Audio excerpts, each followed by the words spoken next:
Salut tout le monde, je m'appelle Romain et je suis étudiant de la licence en langue. Et aujourd'hui, je vais parler de la 10e chambre instance d'audience. Et je vais commencer à lire les instructions. Et les instructions, c'est lisez les documents et répondez. Et je vais commencer avec les premières questions. Bon, et je vais commencer avec les premières questions. Les premières questions est quel est le titre de film de Raymond Depardon? Dans cet article, fait la critique.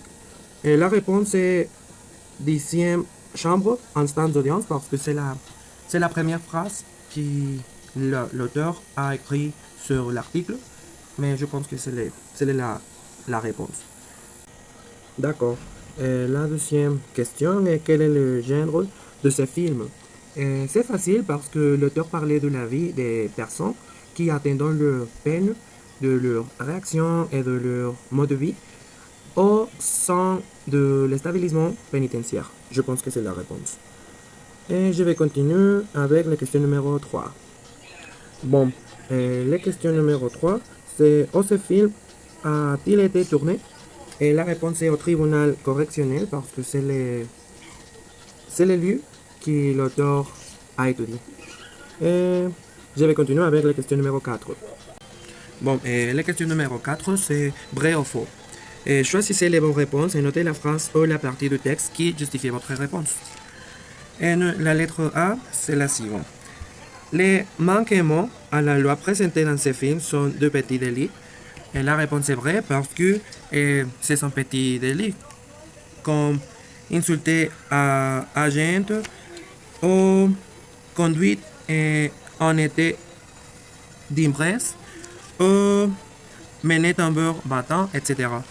Et la suivante, c'est la question numéro 4. Excusez-moi, et la suivante question, c'est la question numéro 5. Et la question numéro 5 est la suivante. Que signifie l'expression riquet rose dans cet article?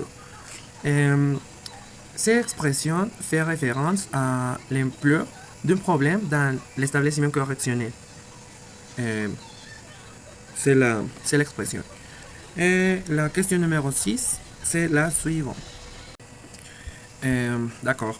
Et la question numéro 6, parmi les histoires présentées dans le film, quel est le délit qui a le plus indigné l'auteur de l'article? L'auteur a parlé de beaucoup de problèmes, mais je pense que la meilleure réponse est la violence au sein de ce couple, parce que c'est très, très commun, ces problèmes sur les correctionnels. Mais l'auteur parlait de beaucoup de problèmes, comme le conduit était de Brest, par exemple. Mais je pense que c'est la meilleure réponse. Mais je vais continuer avec la question numéro 7. Et le film montrait en victime, d'après l'auteur de l'article, quel est son rapport de la justice. Je pense qu'il fait référence à l'ampleur d'un problème dans l'établissement correctionnel, je pense. Mais je pense que c'est une question très subjective. D'accord, et je vais commencer avec la question numéro 8. Qu'est-ce que l'expression sinon gare communiquer? Je pense que cette expression communiquer en menace parce que c'est la fin qu'une personne peut dire que ça problème, ce problème, ce désaccord, mais d'une manière très agressive. Oui, je pense que c'est la réponse. Et finalement, je vais commencer avec la question numéro 9. Finalement, je vais commencer avec la question numéro 9. Est vrai ou faux? Et choisissez les bonnes réponses et notez la phrase ou la partie du texte qui justifie votre réponse. Et la première case, c'est le film montre que la fonction principale de les juges est de punir.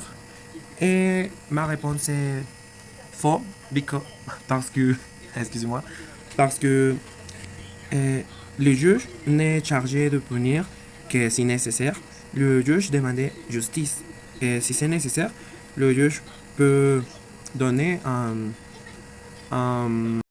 le juge peut donner une sanction. Et le lettre B, selon l'auteur de l'article, le film inspiré des émotions contradictoires. Je pense que C'est vrai parce que l'article parle d'une manière réelle de ce qui se vit à l'intérieur de l'art n'est pas toujours suivi correctement. Et je pense que c'est tout. Merci pour votre attention et au revoir.